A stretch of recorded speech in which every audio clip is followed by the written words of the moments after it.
The Jerusalem Music Center, an international meeting place for students, teachers and performing artists of world renown. It has its own television studio, where the series of masterclasses by the pianist Alfred Brendel was recorded before an invited audience. In this final program of the series, he's working on one of the greatest challenges to a young player, a late Beethoven sonata. It's the Opus 109 in E major, lyrical, but also highly charged. Alfred Brendel is recognized as one of the foremost Beethoven interpreters of our day. Schubert is another composer with whom he's closely identified, and to end tonight's program, he'll play a complete movement from a Schubert sonata. The young pianist in this masterclass is Sara Yanovsky, born in Tel Aviv in 1957.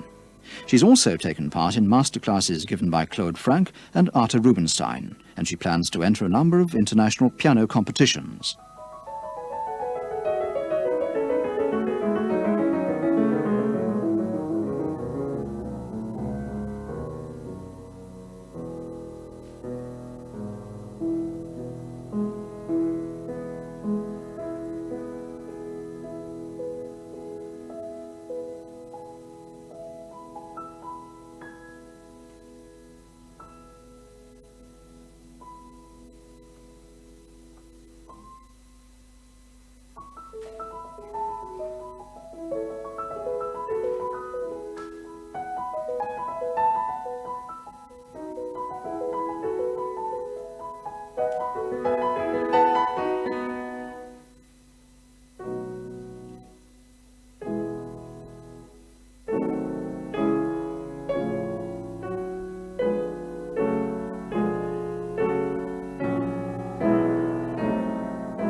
Yes, thank you very much. So far, so good. Let's try to find out how we could define the character of this piece. It's not very easy. It is a piece that is rather in the air than on the ground. It very rarely touches the basic note. It is often based on the third. It is floating. There is something improvised about some of its parts, and yet it has to hang together. I would go as far as saying that it has to seem simple. I'm a little bit missing this disguise of simplicity that is necessary.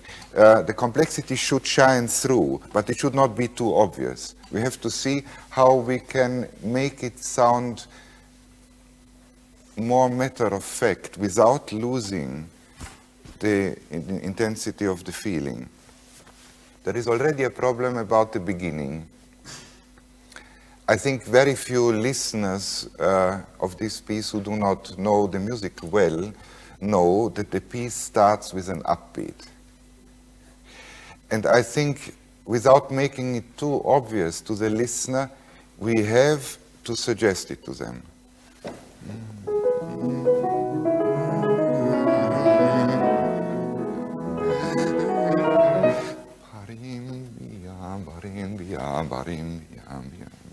You try to play dolce.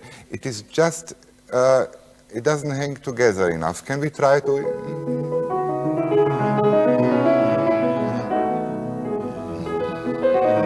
Sorry.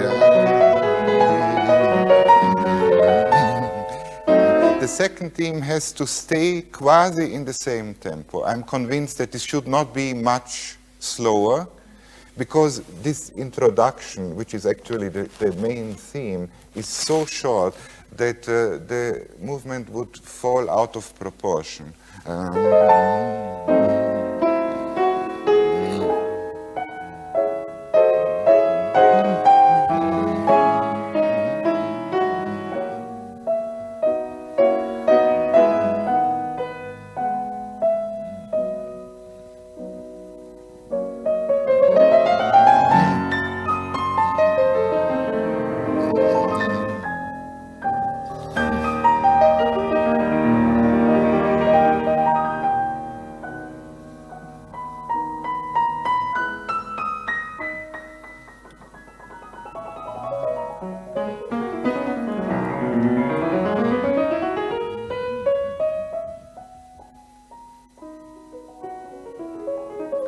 one thing should lead into the other as naturally as possible. You shouldn't take things apart.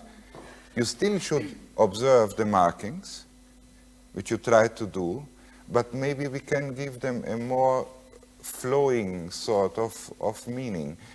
Can we start again? And just concentrate for a moment.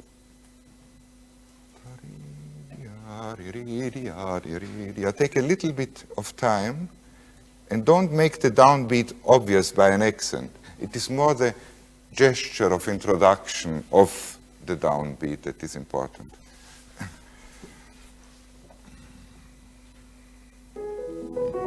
No, you didn't introduce it at all. It was straight in time. And I want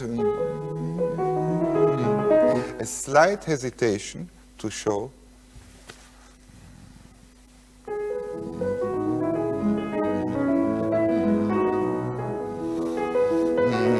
Go on. Strike into it. Yes, but a beautiful arpeggio espressivo. He could have just written this, you know, just the chord, and he has written it out. So that means there's a meaning in each of those 5 notes. There is something else to discuss about the beginning. We have in the right hand notes that are tenuto. In the left hand we have not. There is a different sort of importance. The left hand assists the right hand. It is not as important. It should not be played with the same sort of insistence.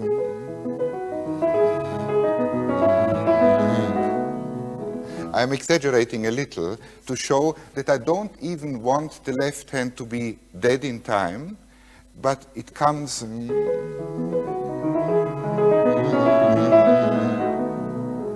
just comes slightly late and leads towards the downbeat and gives it a little bit of a lilt. It is more floating if you do it like that. Can you try to do this?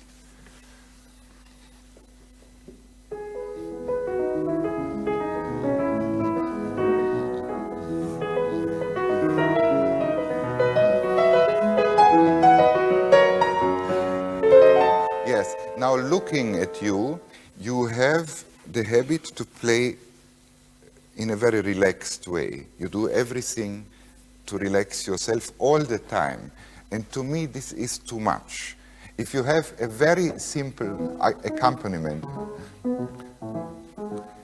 and you do an enormous movement, if we would not hear you playing, we would think that you play something quite different and of enormous importance as far as the declamation goes. And this is not important at all. It should not be declaimed. It should be almost passive. So do what you have intensely with the right hand and make your left hand subserve.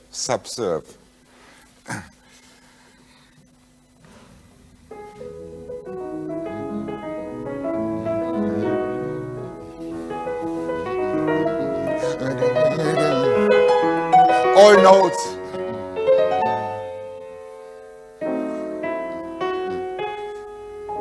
Yes, now don't take that so literally.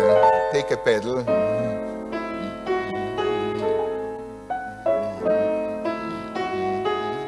This is again a technical notation. Those notes in the bass do not have to be kept, but I think they should sound on.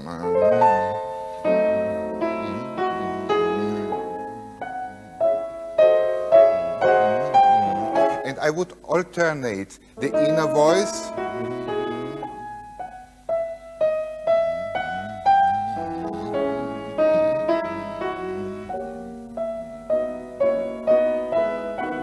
to see where the important voice goes. Can we start here?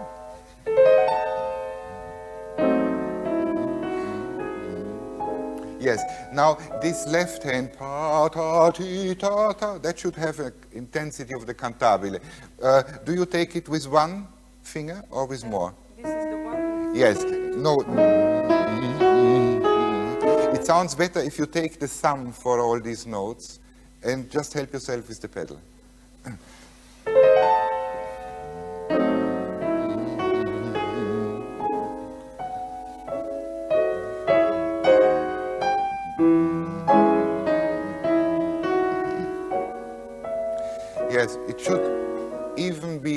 less obtrusive. To go from forte to piano should be no effort at all. Just lead into it.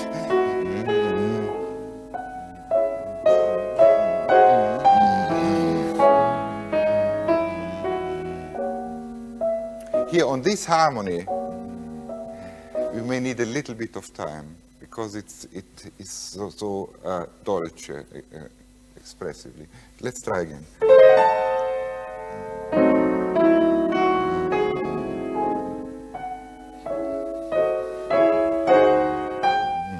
Go on.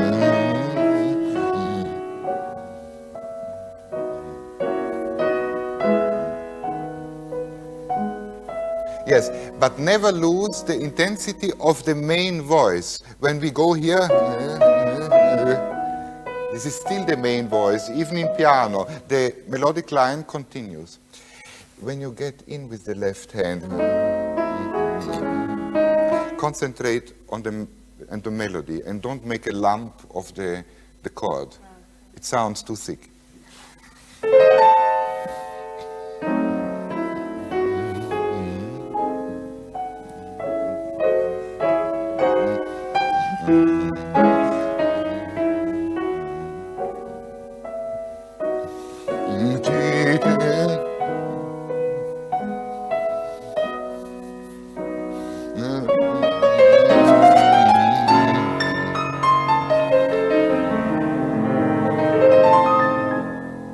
Yes.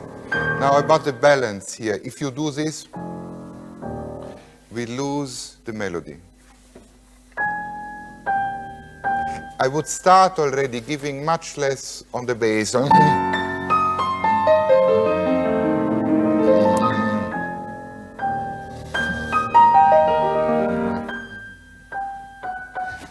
Think of the melody staying on this top note and then continuing with the octaves rather than on the whole arpeggio. This is only a fill-in. Can we start here?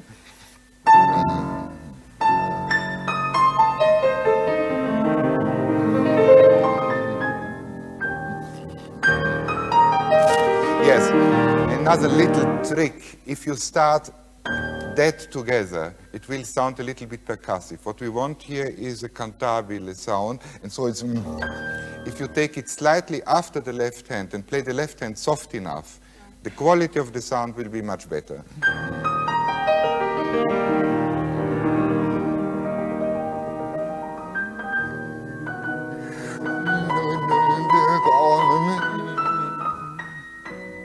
Yes, too complicated. You see, espressivo in Beethoven doesn't mean that it has to sound complicated. There are several instances where he says semplice ed espressivo, or this is not mutually exclusive. This is one of the misunderstandings about Beethoven's markings. The difference between espressivo and dolce is that dolce is intimate. It does not go out, and espressivo is more outgoing. It has to project this espressivo here, but it should not be too complicated. Can you try again?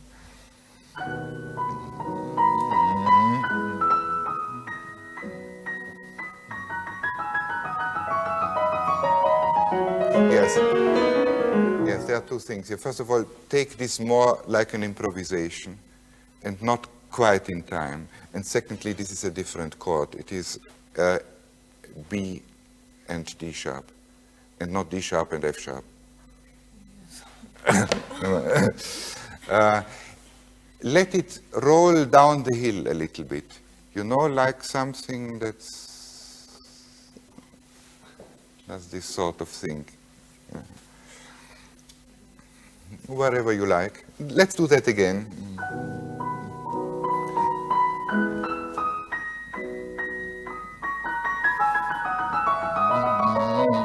No, don't stop it. If something rolls down the hill, you don't stop it halfway. If the slope is, a clean one. By the way, here there is one note too many. This is only a 6, without a note in between. You play Just a little detail.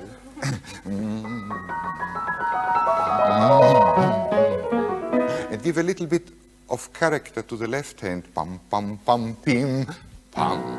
There's also something. Yeah.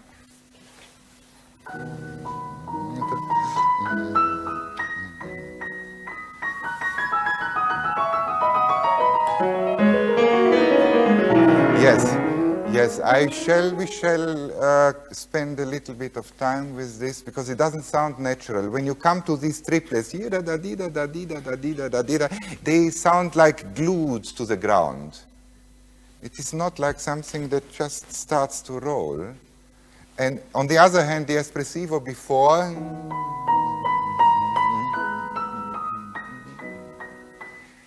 you know this old story when Schnabel was asked, do you play with feeling or do you play in time? And he said, why shouldn't I do both at the same time? He usually did not. But why shouldn't we try? Brendel's remark about the legendary pianist Arthur Schnabel is particularly relevant to the final movement of this sonata, a theme with 6 variations, in which freedom of expression has to be tempered by fidelity to the text. We join the movement now at the start of variation number 2.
Now, this variation is not as easy as it looks.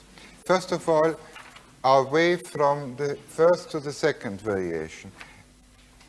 I personally would opt to play the second variation not perceptibly faster. It would help very much the second group, the teneramente one. Yes, this is a problem otherwise, and either it doesn't sound right or you start to drag or something happens that does not help the piece.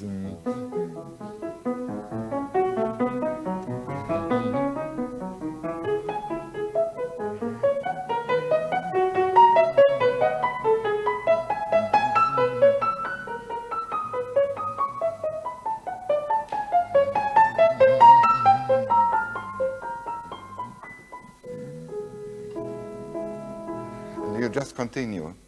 But that means that we have to have a different approach to the sound. It should be a bouncing sound, a very light sound, and that we have to make the most of the dynamic markings, those crescendi and diminuendi. They are always important wherever they come. Also, let's not forget the beginning is piano and the next section is pianissimo. So,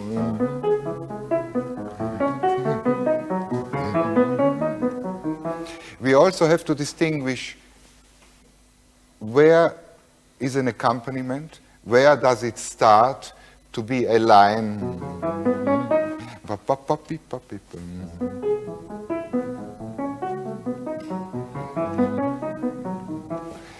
Let's try it. No, at the beginning, the right hand is a little more prominent than the left, please.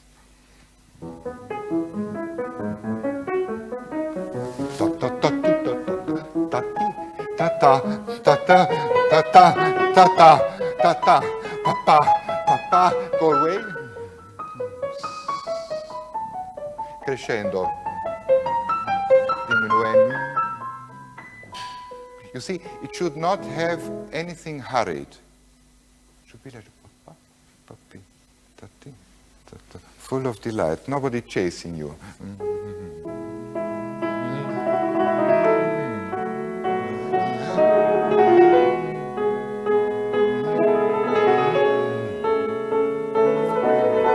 This piano makes it easy. On some Steinways you get terrible metallic lumps when you repeat notes within the pedal.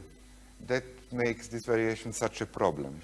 But basically try to play two voices in the right hand that imitate one another beautifully, and try to put the left hand as a very constant, regular background. Can we try this?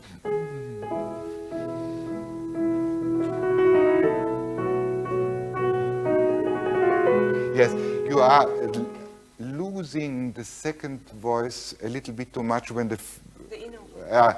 yes, the inner voice, or the first voice when the second comes in, rather. Play both.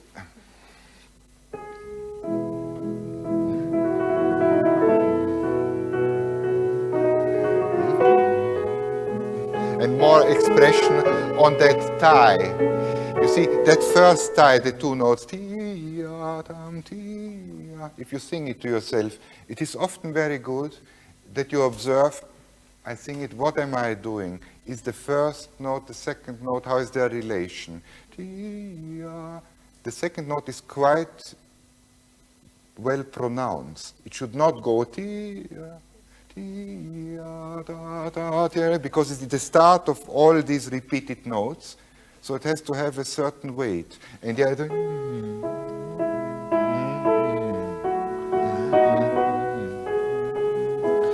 the first note needs a little bit of time, and the second note needs more weight. Can we try?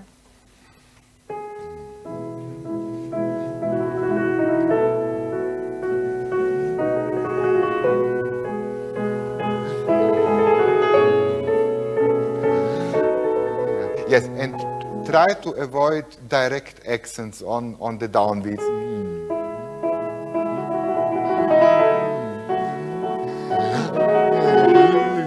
Do more with the suffix of the trill in order to take away the danger of bumping into the downbeat.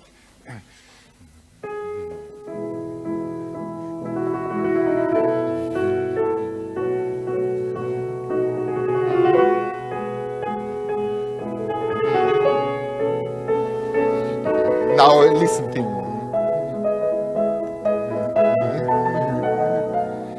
Yes, not too muddy. After all, what Beethoven wrote is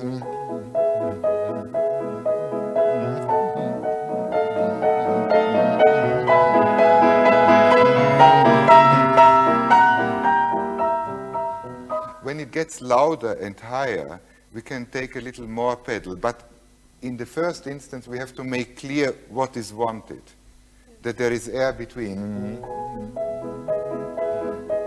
I would play the hands in different lengths, the right hand more tenuto.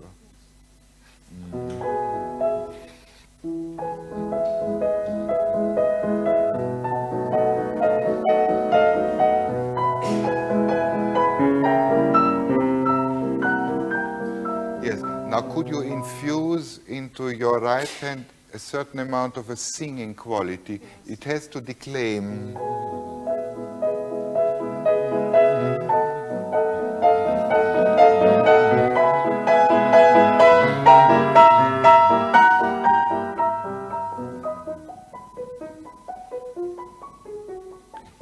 Into it, but into a different color. This color is much colder and more remote, icy.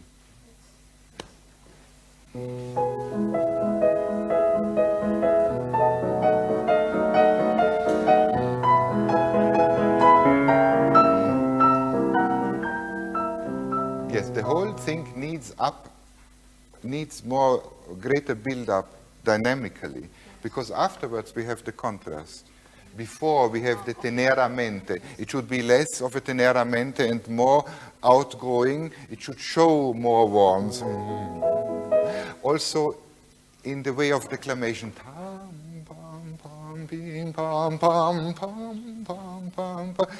a little more urgency without changing the tempo.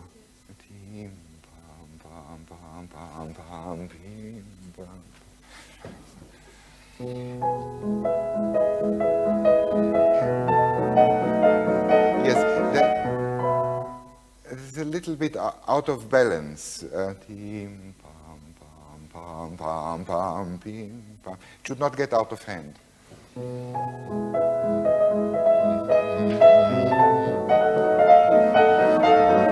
Now more, less. Yes, when you end this bar, you have only piano, and the pianissimo starts in the next bar.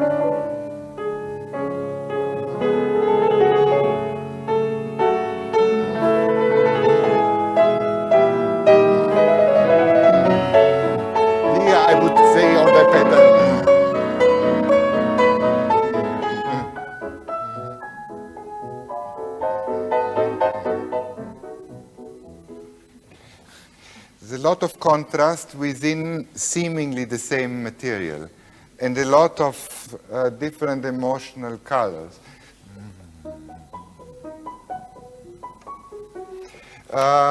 Let's do the end. In one pedal, the next bar in about two, and the last two bars more and more transparent until the initial color comes back. Can you start here? Yes, but give more stronger colors from the beginning.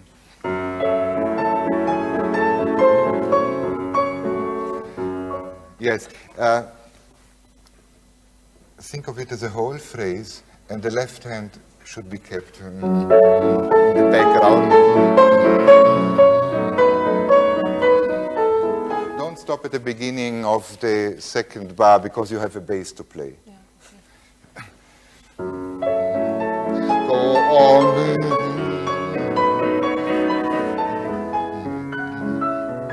Shorter.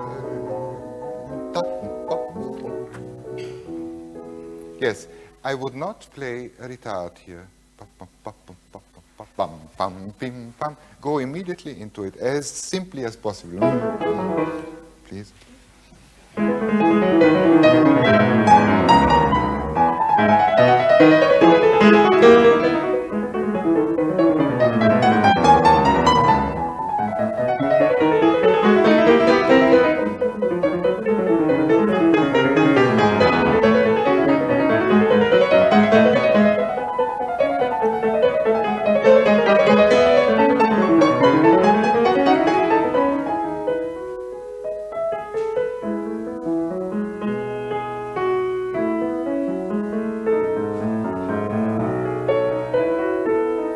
Yes, thank you very much. Allegro variation was very good. The only thing that was missing, pam pam pam pam pam pam pam pim, pam pam pam pam pam pam, a little bit of emphasis in the declamation, and the end.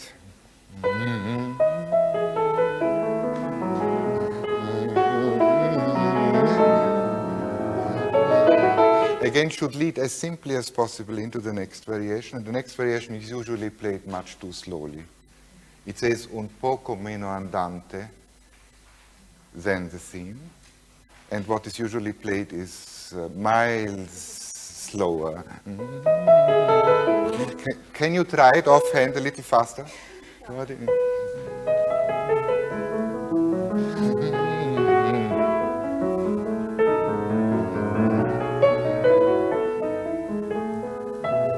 No, go on.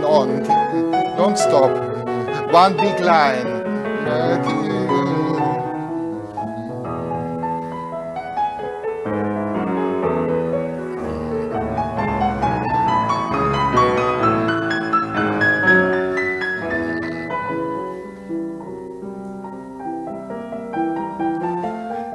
Yes, let me ask you quickly the question. Do you play this in the treble intentionally?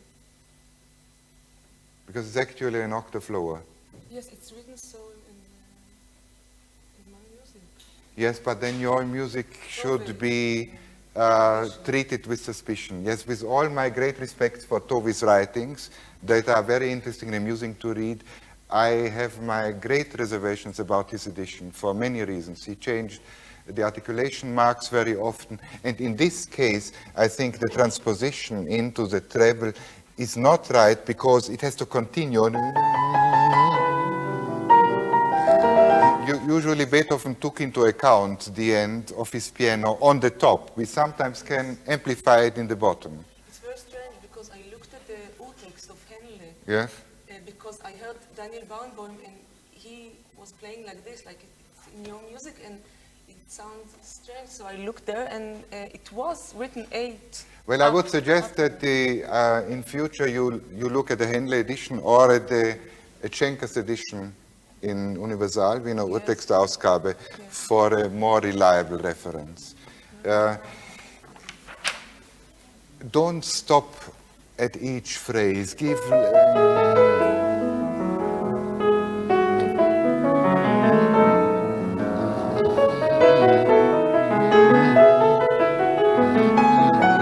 And concentrate on the long notes rather than on the little ones. We'll go on.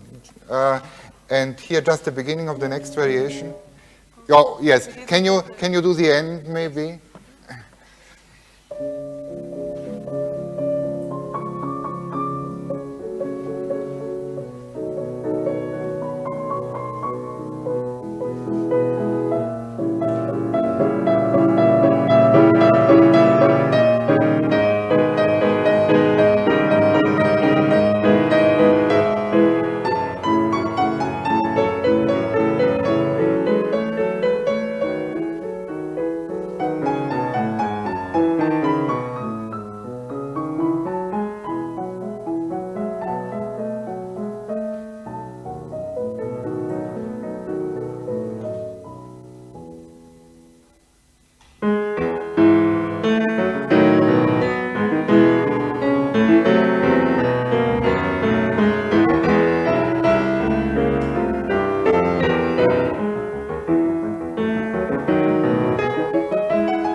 Very good. I don't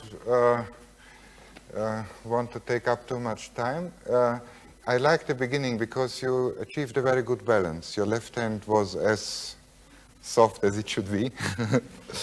The tempo could be just a fraction faster, but not much.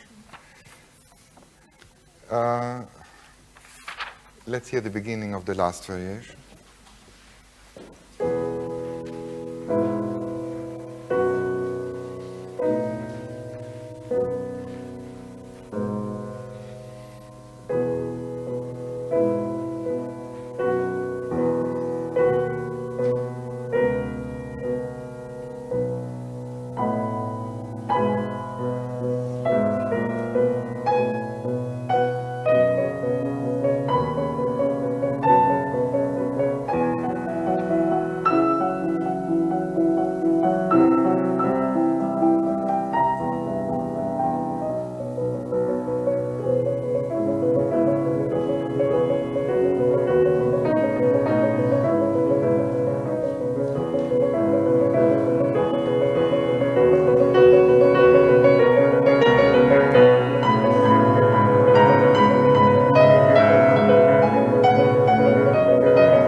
a bit of pruning, of filtering the sound.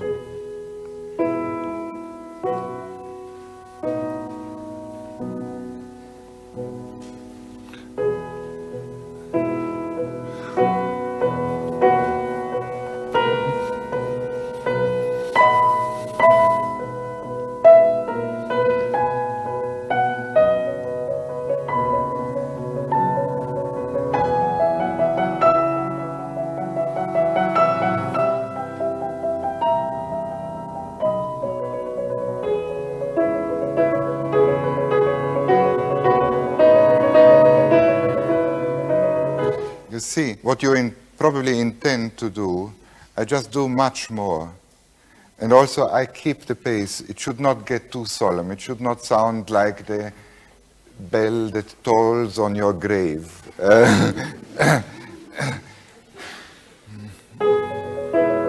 Try just to achieve a balance here that gives mezzo forte to the inner voice, about pianissimo to the upper trill, and 3-piece to the left hand. No, the mezzo forte is not there. Yes, when you start it, you should be sure of your balance. The bass was too loud, the inner voice a little bit too soft, and it was not together.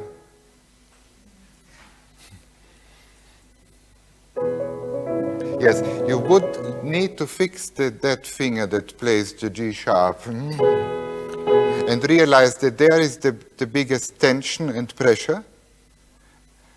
This is not a matter of playing very relaxed. It's a matter of playing with fixed hands and fingers and knowing exactly what each finger does.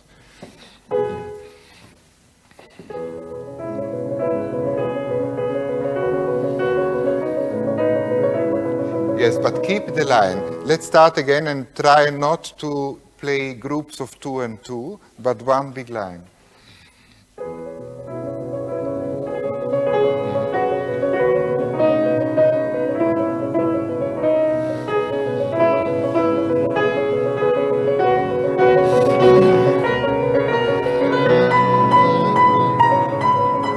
Yes, that transition into triplets has to be so utterly right that nobody doubts about it, and it should not be clouded by too much emotional consideration. You should be just careful to hit it mathematically right, and of course to keep the expression in the sounds. I think we have to stop. Thank you very much.